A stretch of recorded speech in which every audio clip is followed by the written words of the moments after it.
Olá, eu sou Jeremias Gomes, obrigado pela sua companhia aqui no Alesp Cidadania. Neste mês de novembro a gente está falando bastante de consciência negra, né? Porque é o mês da consciência negra e você sabe que no Brasil mais de 70% das denúncias de intolerância religiosa são contra religiões de matriz africana. Mas mesmo assim, o candomblé, por exemplo, a arte e a cultura afro-brasileira seguem transformando vidas e também promovendo resistência. Hoje no Alesp Cidadania vamos discutir como a arte e a ancestralidade podem ser ferramentas de transformação social com a Yalorixá Paula de Oiá. Seja bem-vinda. Eu que agradeço, Jeremias. E também com a gente a arte educadora Ajoyê Lucilene Santos. Tudo bem, Ajoyê? Tudo bem, agradeço o convite, Jeremias. Deixa eu começar com você, Ajoyê, porque quem está nos acompanhando, assim como eu, a gente sempre tem o impacto dessa vestimenta que vocês têm, né? Eu quero que vocês contem a história de vocês primeiro, claro, mas fala um pouco dessa vestimenta. Você me falava que é uma questão que, claro, você usa no templo religioso, mas também, às vezes, como uma questão social. Explica pra gente. Seja muito bem-vinda. Obrigada pelo convite. Como nós havíamos conversado anteriormente, essa vestimenta vem muito das baianas, né? Mas geralmente nós não só usamos essa vestimenta dentro, né, do nosso cunho religioso, mas também nas nossas ações sociais e culturais. Seja ir ao mercado, seja ir para uma instituição escolar ou religiosa ou cultural, mas para nós é uma manifestação política. Então para a gente é um ato de resistência, como foi para elas e até hoje também. Interessante. Deixa eu passar aqui para Yalorixá um pouquinho. Yalorixá, você, a gente até falava, né, que escreve Yalorixá com S, porque você falou que o X não existe. Onde? Explica aí para a gente que eu fiquei em dúvida. Sim. O X, na nossa cultura, né, no Iorubá, ele tem o som de X, porém se escreve com S. O X não existe no nosso vocabulário. Então mais uma que a gente aprendeu, viu, gente? O X, Iorubá é a língua que é africana, enfim, explica um pouquinho. Sim. Iorubá, de fato, é a língua africana, né? Tem a Banto também, mas aí entra para uma outra vertente, mas é a língua que usamos, né, dentro dos cultos e que os nossos deuses africanos também usavam quando estiveram assim como nós. E por mais que usamos muito o X, não existe. Ele se escreve como S, mas se pronuncia com o som do X. Que interessante. E Yalorixá, dentro do candomblé, a gente até conversava antes, por exemplo, tem o pastor na igreja evangélica, o padre na igreja católica, no candomblé, Yalorixá, tem Yalorixá e Babalorixá. É como se fosse o pastor na igreja evangélica, é o líder religioso da igreja. Sim. Entendi. Somos nós que direcionamos toda a movimentação do axé dentro do nosso culto. E o axé? As pessoas ouvem também falar axé, mas o que é o axé? O axé engloba tudo praticamente, né? Seria o terreiro, né? Seria a casa de candomblé e também a gente chamamos de axé, que é onde a gente cultua o nosso sagrado e cultuamos o nosso axé. Tem de várias vertentes, ele tanto abrange até um obrigado. Então, que você tenha muito axé, que tenhamos muito axé hoje no programa. Que maravilha, tenhamos sim. Você sabe que dentro desse mês a gente fez vários programas e eu fui fazer também, se eu não me engano, foi em Diadema, eu fui num terreiro, né, de candomblé. Fui muito bem recepcionado, com comidas boas, né? A gente já chegou na hora do almoço e falou, gente, vamos comer alguma coisa. Tinha bolo, tinha um monte de coisa, né? É meio que da cultura isso, da recepção? Sim. Dentro do culto, dentro da casa, da nossa comunidade, prezamos muito isso, né? Aquela estabilidade, o família, o estar próximo, o comer, o beber. Então, isso aproxima a gente dos nossos. Então, a comida é sempre farta. Ah, que bom. Outra coisa, eu vou falando aqui, viu, gente? Vocês vão falando das coisas que vocês acham interessantes, mas muita coisa que eu estou aprendendo cada vez mais, e nesse mês da consciência negra, a gente como jornalista faz bastante, e programa, e a gente vai aprendendo, né? Essa coisa do Ialorixá, Babalorixá, né? Que não é muito... A gente está no Brasil, são as primeiras religiões que tiveram, e a gente tem ignorância desse sistema. Quanto mais a gente aprende, mais é melhor para a gente entender, porque a gente só pode amar e gostar e respeitar um pouco. Não é que a gente só pode, mas a gente acaba, quando entende, a gente é muito melhor, porque a convivência é melhor, né? Quando a gente é ignorante é como um povo que briga, né? Se você vai lá, você fala, poxa, aquele povo, assim, você vai lá de turismo, conversar, aí você fala, nossa, esse povo é maravilhoso, tem uma comida maravilhosa, é um povo receptivo e tudo. Então, o ser humano tem muito disso, né? Da gente... ter um pouco do medo desconhecido. Você acha que é um receio, é um medo quando há um pouco de desconhecimento da religião, dessa cultura? Eu acredito que sim. É algo que a gente vem trabalhando muito também, isso, né? De abordar, de mostrar que nós somos iguais a todos, né? Não tem o porquê haver esse preconceito, ou essa rejeição, ou não querer estar. Então, muitas das vezes, as pessoas não conhecem e acabam nos agredindo, ou nos denegrindo, ou com preconceitos, enfim. Então, somos iguais, como qualquer um, e a gente só quer manter a nossa cultura viva, né? Os nossos ancestrais vivos. Entendi, muito bom, muito bom. Vamos falar de arte e educação, né? Eu queria conhecer um pouco da sua história depois, a Joiê, porque a Joiê também é um nome, é um nome religioso, é isso? Não deixa de ser, né? Ah, tá. Dentro da nossa religião, né? Pensando, né, nos povos, né, iorubanos, né, nós somos chamados também de Equedes, mais conhecido, ou como Iarobás, tá? Mas para nós a Joiê também se adequa, né? Iquece ou Arobás? Arobás. É uma mãe, né? Nós somos zeladoras dos orixás, né, dos nossos sacerdotes, a minha Ialorixá, que está aqui presente comigo. Nós cuidamos também, não só dos filhos de santo, mas também das pessoas que estão chegando para conhecer o nosso axé, a nossa religião. Peraí, é muita informação para mim. Então, assim, gente, eu preciso fazer um paralelo, porque você está numa igreja, como eu falei, tem o pastor, tem o padre, eu estou entendendo que é tipo um auxiliar, assim, né? Sim, não deixa de ser. Na igreja católica tem o nome, eu esqueci o nome, que auxilia o padre e tal. Dentro do candomblé, você auxilia as mães de santos. Isso. Tá. Tem, dentro da nossa religião, tem as hierarquias, né? Tem a nossa Ialorixá, tem as Iaebés, as Iaquequerês. Então, cada pessoa tem a sua responsabilidade dentro do axé. Então, cada então me ensina aí. Iquegi. Tem Iaebé, que é um posto, né, uma das funções dentro da nossa religião.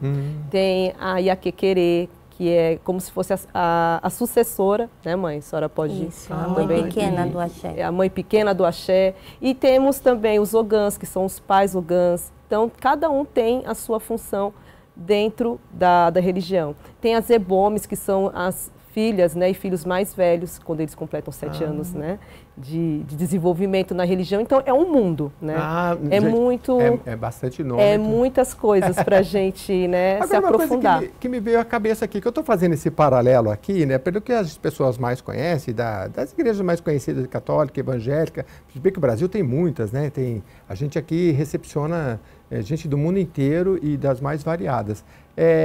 Mas, por exemplo, quando é um pai, é o Babalorixá. Nos terreiros de candomblé, a quantidade de Babalorixá e de Ialorixá, ou seja, se fosse fazer um paralelo de pastores ou pastoras, é meio que equilibrado, porque tem bastante, né, mãe, assim? Tem bastante. Mais do que nas outras igrejas, você acha? Eu acredito que sim.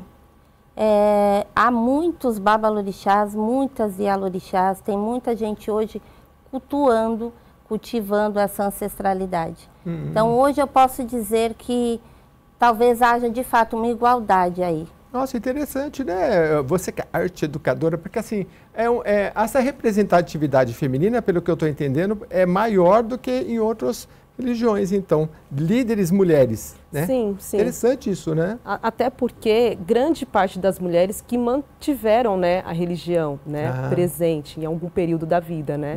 Pensando em toda a violência, né, estrutural, cultural, que muitos homens pretos viveram durante o período da escravidão e após a abolição, que para a gente é uma falsa abolição, né? Então, a partir do momento que os homens começaram a buscar outros caminhos de sobrevivência para alimentar suas famílias, quem cuidaram, né, e quem cuida até hoje, né, da família e de toda a comunidade, grande parte são as Ialorixás, que são as nossas mães de santo. Né? Então, é muito visível a gente observar muitas mulheres sendo lideranças, né? Não só dentro dos axés, né, dos ilês, né, das roças, mas seja na escola, né, sendo educadora, professora, pedagoga, que muitas gostam de ser chamadas de pedagoga, doutoras, cientistas. Então, nós temos milhares de mulheres hoje que são, né, da religião, mas que também têm outras frentes fora, né, das nossas frentes religiosas. Interessante. É porque aqui na Assembleia Legislativa de São Paulo também a gente percebe que tem, por exemplo, movimento pretas, né? Sim. E posso estar enganado, mas a maioria são mulheres, né? Mas são representantes. Justamente. Quem trabalha nessa comunidade geralmente são as mulheres, Sim. elas tomam a frente, assim, né? Sim, Interessante isso. mas é importante também ressaltar que dentro também da nossa comunidade existe também a questão da equidade. Então, cada um tem as suas funções, né? Mas sempre quem toma as frentes, pensando na nossa casa, que a nossa casa é matriarcal, então são as mulheres. Então, isso acaba também tendo um diferencial. No candomblé, é seguido a Bíblia ou é outro livro? Tem algo, como que é a doutrina? Tem uma doutrina ou é passado de geração para geração? Como é que funciona? Nós temos uma doutrina. Aliás, estou perguntando para ela, mas eu vou perguntar para você, que é melhor. Por gentileza. Nós não temos uma Bíblia, né?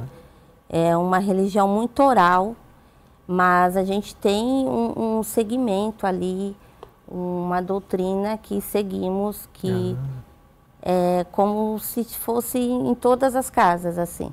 Entendi. E você falou que tem essa linguagem, mas assim, dentro da comunidade, você usa uma linguagem assim que a gente que, além do português ou não? Utilizamos bastante essa linguagem também. Mas quem está se aproximando também e de repente não conhece a cultura, vocês ensinam. Ó, isso é isso é aquilo. Sim. Entendi. Ensinamos. Bom, vocês têm eu queria que explicasse, porque fica em Diadema, gente, este terreiro de candomblé, mas é uma comunidade que tem várias vertentes, né? Quem é que pode explicar para a gente? Porque tem tipo uma ONG, como que funciona deixa eu pegar o nome aqui direitinho aqui. Eu já vou...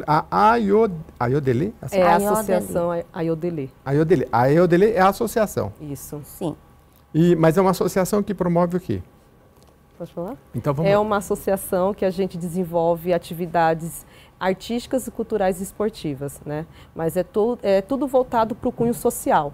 Então, lá nós temos atividade de dança, tanto dança afro, né, que traz as danças brasileiras, dança de rua, que é a linguagem do hip hop, no qual eu e a mãe a gente desenvolve. Tem a parte musical, que é a percussão, tem o artesanato também e tem o futebol. E fora também outras ações sociais que nós desenvolvemos ao longo do ano, pensando também nas dificuldades também que o nosso entorno também enfrenta, né? Pensando aí na vulnerabilidade, né?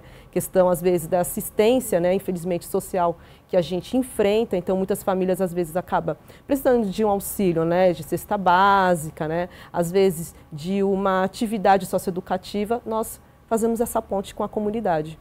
Você tem uma função religiosa, né? Sim. E na Ayodele, e você tem uma função lá também ou não?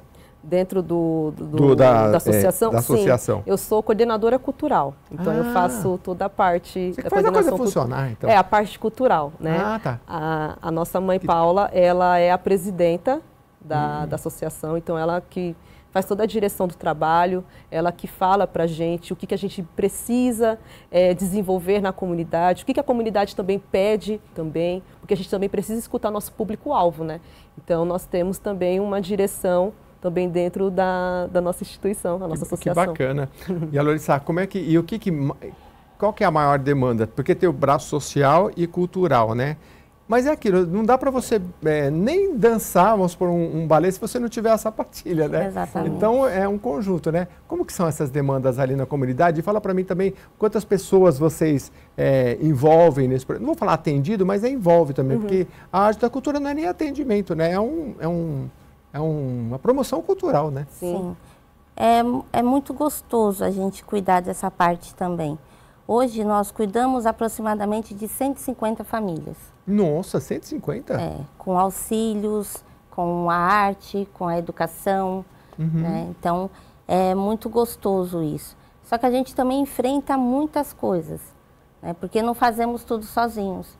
Então, a gente também busca as doações, né? Verbas, nós corremos ao nosso entorno, temos algumas ajudas, né? De algumas ONGs, de algumas parcerias junto conosco. Então, não é fácil, mas é muito bom o que fazemos. Que legal, sabe? Que bacana. E vocês têm apoio, assim, ou governamental, alguma coisa? Vocês elaboram algum projeto para ter verba pública ou não? Geralmente a gente concorre aos editais, né? Estadual, né? E municipal também. Então, no momento, nós estamos agindo dessa maneira, né? Porque até o momento a gente ainda não recebeu nenhum apoio governamental, então mas toda ajuda bem-vinda. Que legal. Sim, porque o público que nós atendemos é crianças e adolescentes, né? E os adultos também, então vai muito de acordo com a necessidade do local, né, mãe? Então... Você tem um site, a associação? Nós temos o Instagram, Associação como que eu vou lá no Instagram? Tá como associação, né? Aiodelê. Aiodelê. Então, gente, olha, a Associação Aiodelê. Se você colocar Associação Aiodelê no Instagram, você vai lá, vai ver as fotos, vai ver tudo. Vai ver tudo. O site ainda não tem. No momento não, mas estamos no processo de desenvolver. Que legal, vai ter o site também. Então, se você...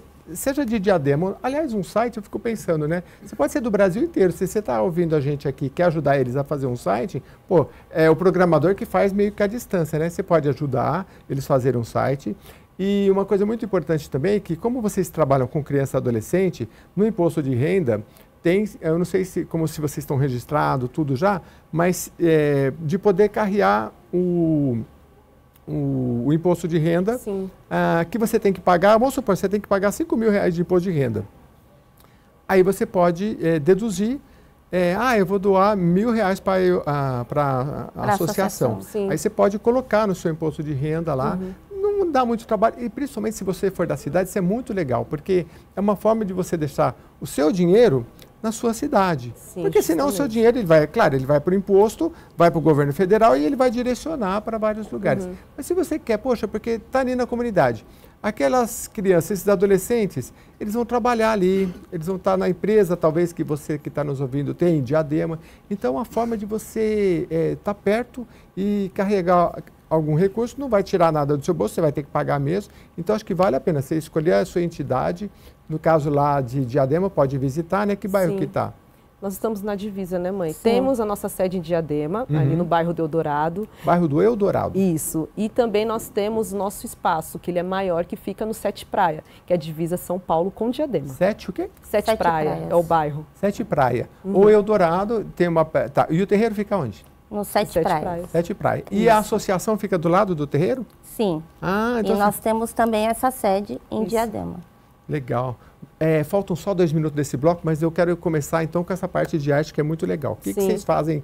Mais menino, mais menina? Tem várias atividades. É dividido o público, né? Então, a gente tenta sempre ir muito do interesse da criança e do adolescente, né? Então, a parte mais de dança se observa mais as meninas. Mas eu esqueci também de ressaltar que nós temos também a capoeira como linguagem também. Que maravilhoso. E aí, mescla, né? E tem espaço lá para fazer a capoeira, tudo? Tem. E o futebol, a quadra, como é que faz? A gente tenta sempre ver ali no entorno. Tem a quadra. Aí agora nós estamos fazendo uma parceria com um espaço também, que é uma society também, para a gente fazer uma ação agora no dia 22 de dezembro, que vai ser uma ação na comunidade também.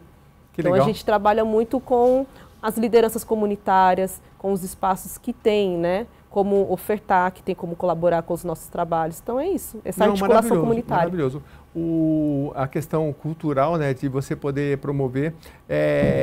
Eu me lembro de um educador dizendo o seguinte, olha, português é importante, matemática, e no mundo inteiro não é diferente. Você tem a língua do país e você tem a parte lógica, você tem a matemática, né? Só que hoje com inteligência artificial, tudo, esses conteúdos eles estão vindo mais fácil, né? Uhum. Até pra gente jornalista, você coloca lá, tá errado, ele já corrige. Agora, essa questão que vocês promovem de questão humana e cultural, e esse educador dizia o seguinte, se exige tanta criatividade nesse agora, mas não se promove tanto a cultura, as artes nas escolas, né? E vocês fazem esse trabalho que provavelmente também é complementar ao ensino, né? Sim. Porque a gente precisa muito de dançar, de esporte, de tudo isso que vocês fazem, né? Então a gente vai falar depois do intervalo para você poder um dia lá visitar, conhecer e aí vocês podem conhecer pessoalmente lá a Yalorixá, Paula de Oiá e também a nossa educadora aqui, a Joie, que é a Lucilene de Santos, que tem um trabalho bem legal lá e a gente faz questão de divulgar aqui. Eu volto daqui a pouquinho para entender um pouquinho mais dessa religião que é tão rica, tão interessante e dessa questão da africana, principalmente na educação. Eu quero, no segundo bloco também, perguntar para elas como é que está isso lá nas escolas, né? Estamos aprendendo um pouco das nossas culturas raízes, principalmente indígena e africana? Acho que a nossa educadora tem essa resposta. Eu volto já.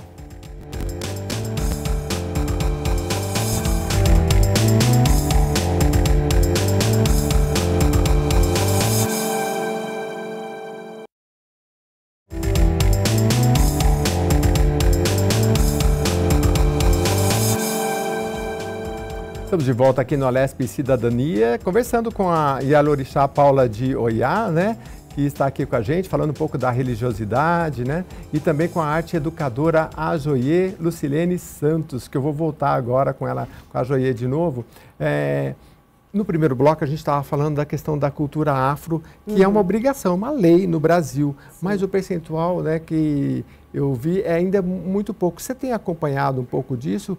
E como que está essa demanda e como seria o ideal aprofundar isso na escola? Sim, eu vejo muitos arte-educadores fazendo esse trabalho de letramento racial dentro das escolas, né? Ah, que bom. Então, no nosso território, né, pensando Diadema, divisa com São Paulo, eu tenho acompanhado que muitos professores também, pensando aí na direção de ensino, eles têm buscado muito essa formação, não só para os alunos, mas principalmente para os educadores, os professores. Porque a gente entende que não tem como você ensinar, passar, multiplicar seu saber por um aluno, sendo que a pessoa que está de linha de frente com ele não tenha domínio, não entenda, né? Então, eu vejo que está tendo essa movimentação dentro da diretoria de ensino da nossa cidade, né? E aí, muitos arte-educadores ativistas, né? Que é importante também dizer que muitos desses educadores, eles vêm também dos movimentos sociais, vêm, né, da nossa religião de matriz africana. Então, eu percebo essa movimentação acontecendo. Infelizmente, não são muitos educadores, né, e são poucas escolas também que vêm entendendo também, né, o combate ao racismo, porque só tem essa movimentação quando algum aluno sofre algum tipo de ataque, né? O processo deveria ser o inverso. Deveria sempre ter essa formação, né? Essas orientações. Foi como você falou, se nós conhecemos de fato algo que nós não temos conhecimento, a gente acaba quebrando alguns pré-conceitos, julgamentos. Então, eu vejo muitos arte-educadores fazendo essas movimentações dentro do entorno, né, escolar. Então, tem as OSCs, né, as ONGs do nosso entorno, que são os nossos parceiros, a Rede Cultural Beija-Flor, a ACER, a nossa própria associação também vem fazendo esse trabalho e outras instituições também lá no entorno que vem transformando aí a vida de muitos jovens e crianças, combatendo aí o racismo e a intolerância religiosa, que é importante também dizer. É porque muita coisa de fato é ignorância, mas a tecnologia eu sempre falo que às vezes nos salva também. Hoje as pessoas fazem um teste, né, que eles mandam, não sei se é uma gota de sangue, eles mandam... Sim. Eu esqueci. Aí vai fazer acho que custa... Não sei se é $10, $100, você manda no envelopinho, não sei se no Brasil já tem. Aí eles te dão lá, né, a sua... Ancestralidade. Sim, aí eles falam lá, 20% não sei o que lá europeu, e sempre tem uma parte que é da África, né? Sim. Então a gente tem no nosso sangue, na nossa construção. E aí a gente nem sabe disso, né? Não. Na minha família mesmo, a minha mãe era chamada de branquinha. Eu falei, por que branquinha? Porque eu era a mais branca da família. E aí eu fui visitar meus tios avós, que são negros. Aí assim, é muito interessante, eu não sabia, que eu tenho na minha ancestralidade também. Então, quando você começa a conhecer, você começa, esse preconceito, ele é muito enraizado e ele às vezes se manifesta sem a pessoa querer. Sim, exatamente. Já é uma coisa natural, né? Vocês Sim, percebem isso? Percebo. Muito. Demais. Inclusive, dentro, né, da área da educação, que é onde eu atuo, né, que eu sou arte educadora, então, através das artes, a gente consegue transformar a vida dessas pessoas. Hoje eu vejo muitos professores também pesquisando outras linguagens artísticas dentro da sala de aula. E também não é só pensar no mês de novembro, né, o 20 de novembro, para a gente transformar essas práticas. Sim. Em outras datas também. Todos os dias a gente precisa falar sobre a intolerância.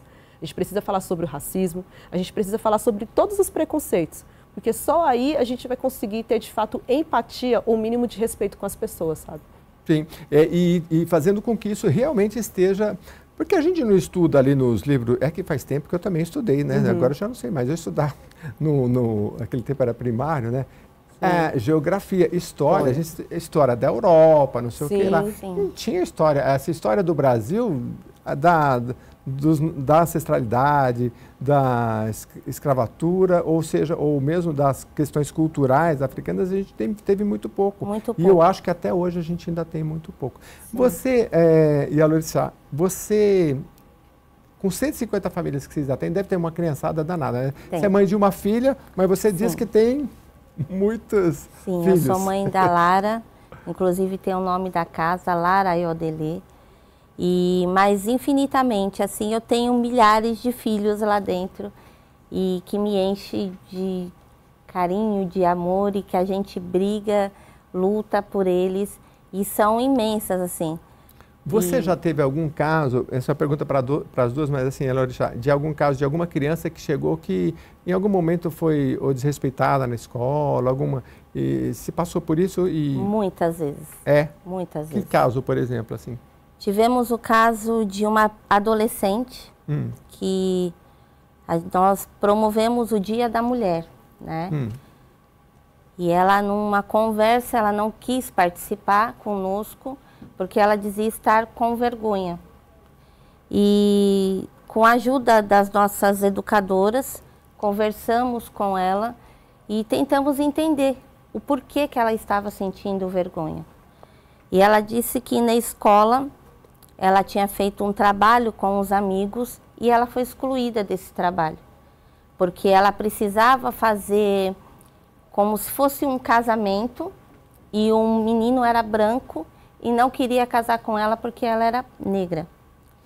Então ela estava se sentindo excluída da sociedade, ela dizia que ela não queria casar, que ela não queria constituir família, que ela preferia ficar exclusa e reclusa naquele momento de tudo e todos. Então a gente já teve várias coisas assim. Quantos anos mais ou menos? De adolescente, uns 15 anos? Uns 16 anos. 16 anos. E você percebe que às vezes adolescente é difícil, né? Ela falta algum conhecimento para se manifestar, porque é difícil também, né? Contra o preconceito, assim, na hora, às vezes a pessoa não tem nem como se manifestar, né? Não tem. E vocês ensinam elas a se defenderem, a educarem. Aí, nesse caso, assim, vocês chegaram aí na escola a fazer alguma coisa ou não deu? Sim, nós conversamos com os pais, instruímos eles da melhor maneira possível para que não acontecesse mais, né? Porque é desagradável. Eu acho que assim como a branca tem direito, a negra também tem. Assim como a loira é linda, a negra também é. Então, acho que isso não deveria existir, sabe? E é justamente onde a gente pega aí, é onde a gente tem a parte da associação, sabe? Para mostrar que somos iguais. Muito bem. Eu quero voltar aqui com as atividades da Ayodele, que é muito legal. E eu queria que você falasse, então, um pouco para a gente, Lucilene, do que vocês fazem mais lá. Vamos começar pelas meninas. Tem a coisa de dança é o quê? As danças brasileiras, a dança afro, né, mãe? A dança coco, o maculelê. Maculelê. Como que é maculelê? Não dá para falar, não dá para dançar, né? Tem que explicar, né? É uma dança também que mostra muito da nossa cultura, né? Então elas dançam com os bastões, fazendo movimentações, tipo guerras, né? Isso, que vem da capoeira também, né, mãe? Tem a capoeira. A capoeira, ela é um pouco luta e um pouco dança também, né? As duas coisas, As duas coisas, né? uma coisa uma movimentação. Muito legal. Isso. E aí tem... Aí tem a dança de rua, que é o break, que é a linguagem que eu desenvolvo, né? Ah, é? Então, é mais voltada para cultura hip hop, né? Mas você não põe a cabeça no chão igual o povo põe. Ainda põe um pouquinho, minha idade não deixa tanto, mas sim, desenvolvo. Tem que ter uma técnica para fazer aquilo, né? Tem que ter todo um preparo, todo um cuidado. Mas acho que faz um bem pro corpo, porque para fazer aquelas coisas lá, pelo amor de Deus, para fazer aqueles giros lá no chão... É difícil, mas tem todo um preparo, cuidado com o corpo, com a mente. Todas as atividades, né? A gente tem que ter todo um preparo, né? Então, você falou muito legal, essa coisa da mente, né? Porque toda vez que você está fazendo uma atividade física, a sua mente fica melhor, né? Fica ativa, né? Fica ativa, não só fisicamente, porque, sei lá, o coração bomba mais forte e tudo mais, mas fica mais leve, você não está pensando em nenhum problema enquanto você está ali fazendo a atividade. A gente esquece. Aquele momento é único, né? Então, quando nós... Da dança e do esporte, né? Isso, no geral. Acho que qualquer arte, né? Pensando no artesanato, exige muita atenção, concentração, né? Então mas você precisa estar bem, né? Que elas gostam bastante, né? Sim, também. As crianças adoram a parte de pintar, de criar, de desenvolver. Então eles gostam muito dessa parte também. E como é que vocês fazem hoje? Porque para pintar, para dançar, tudo vai dinheiro, né? Como é que vocês estão se virando hoje? Então, a gente tenta fazer as atividades dentro do nosso espaço, né? Dentro do nosso centro religioso. Nós estamos, né, mapeando, né, lá no nosso território, um espaço de fato para a gente poder dar início nas atividades, né, de forma contínua, né, pensando aí no contraturno escolar, mas nós estamos aí vivendo aí de formas periódicas, né? Então vai muito de acordo também com os arte-educadores também do axé. Então, muitos não só estão dentro da religião, né, atuando com as nossas funções, mas também nós temos os nossos trabalhos fora. Né? Então, a gente tenta sempre conciliar. E doar, né? E doar, né? Porque aí vem dos próprios adeptos as doações. Tanto das tintas, das canetas, dos papéis. Mas então, os adeptos, às vezes, acaba sendo os próprios pais que dão, né? Ou nós mesmos. Ou nós vocês mesmos, né? Nós. Então, por isso que é legal... os empresários também ajudarem, porque assim, eu fiz um programa aqui sobre voluntariado e a representante falava assim, olha, no Brasil a gente tem muito aquela coisa que é da nossa tradição mesmo, o que a mão direita faz, que a esquerda não, ou seja, não alardear que você está fazendo alguma coisa. Ela falou, eu acho errado, eu acho certo que as pessoas façam e falam, eu estou ajudando tal instituição, pode botar uma placa, pode botar nos seus produtos, não tem problema nenhum, porque isso faz com que outras pessoas também possam ajudar, né? Não é errado você ajudar e não é nenhuma ajuda, é uma coisa que você recebe. Né? É colaboração que você recebe de novo para a comunidade, né? Isso, é legal. Justamente. E a transparência também, né?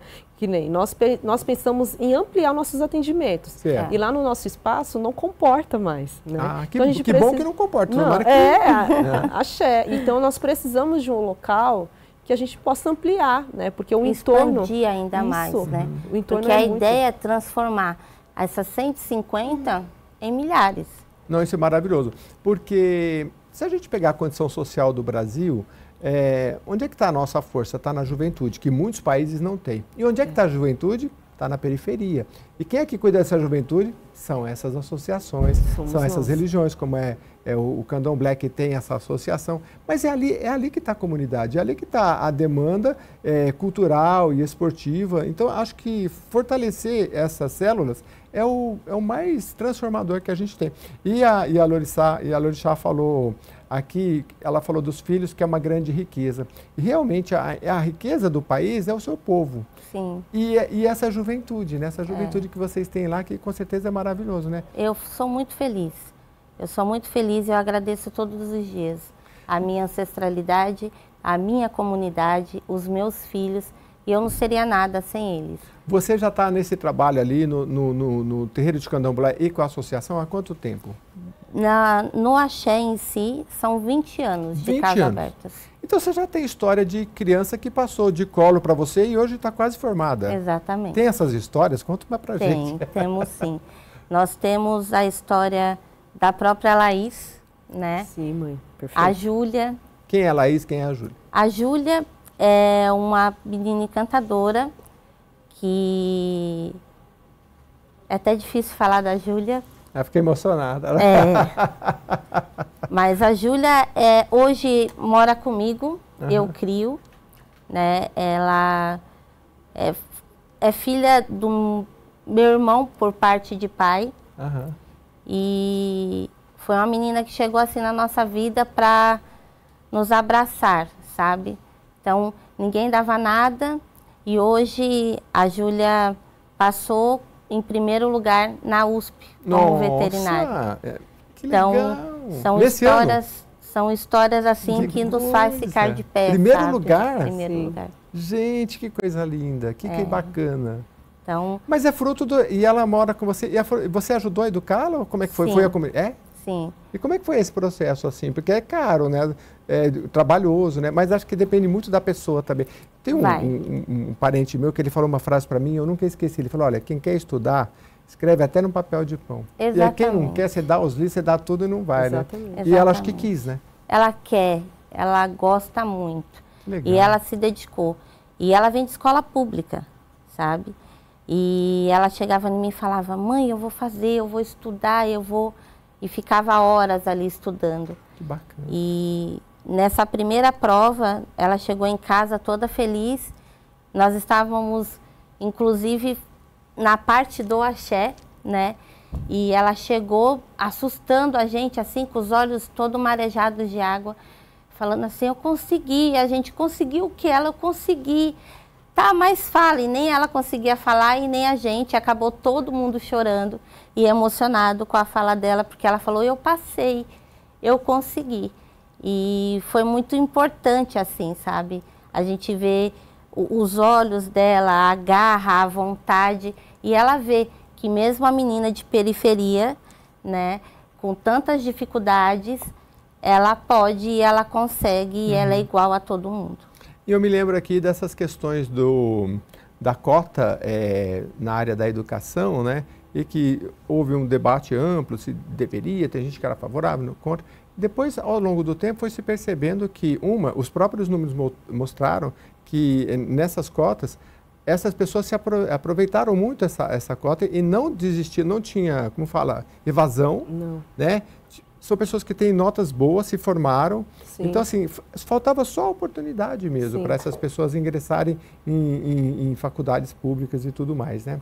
Bom, vocês ficam à vontade para falar se faltou alguma coisa. Eu quero que você guarde bem esses nomes aqui, gente, como é que é? Ayodele com Y, Ayodele, eu coloquei associação, né? Ayodele com Y. No Instagram, achei lá fotos maravilhosas, tem muita coisa lá. Aí você vai lá visitar, conhecer, participar e principalmente ajudar, seja no imposto de renda, se você quiser e achar que é um trabalho bacana, interessante, seja de Diadema ou não. Eles vão fazer um site, então se você é programador também pode ajudar.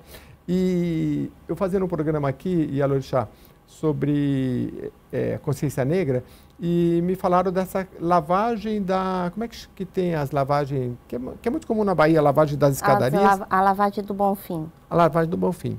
Me conta direito, porque a gente toda hora vê na televisão todo ano e nunca para prestar atenção. O que é isso na prática?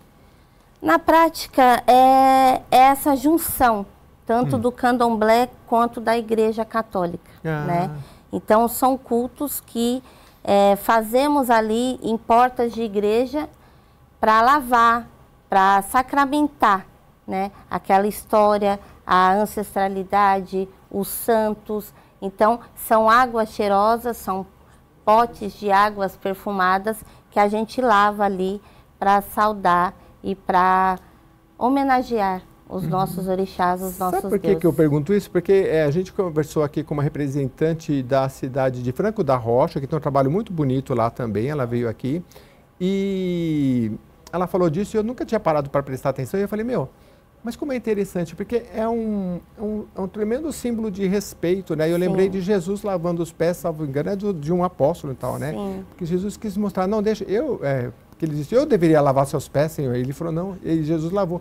Quer dizer, e vocês, é muito simbólico isso, né, de respeito. Como não respeitar uma religião que tem esse respeito tão profundo e tão quase sagrado, né, de ir lá lavar as escadas, um lugar onde a gente pisa, né, para que aqueles que forem entrar naquela igreja, poxa, esse chão foi lavado por pessoas do candomblé. Então, assim, a gente tem que entender muito e aprofundar nessas histórias, conhecer de perto, para ir quebrando o preconceito E eu tenho uma frase de um historiador que eu vi, que eu achei interessante, ele falou, olha, a palavra não é intolerância, é respeito, porque tolerar eu não gosto, mas eu tolero. É diferente. Exatamente. Respeito é um passo além da intolerância que a gente tem que... É justamente sobre isso. É exatamente aí. Eu não quero que as pessoas me tolerem. Eu quero que elas me respeitem. Eu quero que elas respeitem a minha ancestralidade, sabe? O que eu cultuo, a minha fé. É a única coisa que eu peço. Tolerar, eu acho uma palavra até sem ações ali, sabe? Agora, o respeito não. Acho que o respeito é mútuo para com todos. Que bacana. Com essa mensagem eu termino aqui o programa. Claro que ficou um gostinho de quero mais, né? Eu gostei muito, aprendi muito. Para mim é maravilhoso. E acho que para você que nos acompanha também é bastante legal. Obrigado por sugerir esse tema aqui. Queria agradecer bastante, Yalorixá, pela sua presença. Eu que agradeço a todos vocês. A Gabi também, que me indicou. E... as nossas portas estão abertas a todos vocês. Eu quero ir lá, sim, porque passando por Diadema, todo programa que eu faço aqui, eu já anoto os contatos e o dia que eu estou na cidade, eu vou lá passear e conhecer. E eu acho que você devia ir também e conhecer. Agradecer também a Joielo Silene Santos, educadora. Obrigado, viu? Eu que agradeço também. Foi um bate-papo muito gostoso. Obrigado. Né? Acho que esse espaço de troca ele é sempre válido. E as nossas portas estão abertas, né, mãe? Exatamente. Vocês estão todos bem-vindos, né? E bem-vindas também, porque esse espaço também compõe muitas mulheres, né? Sim. Então... E vocês também, sempre bem-vindos aqui, a Casa do Povo e a Casa de vocês. Obrigado pela oportunidade aqui. Até a próxima edição.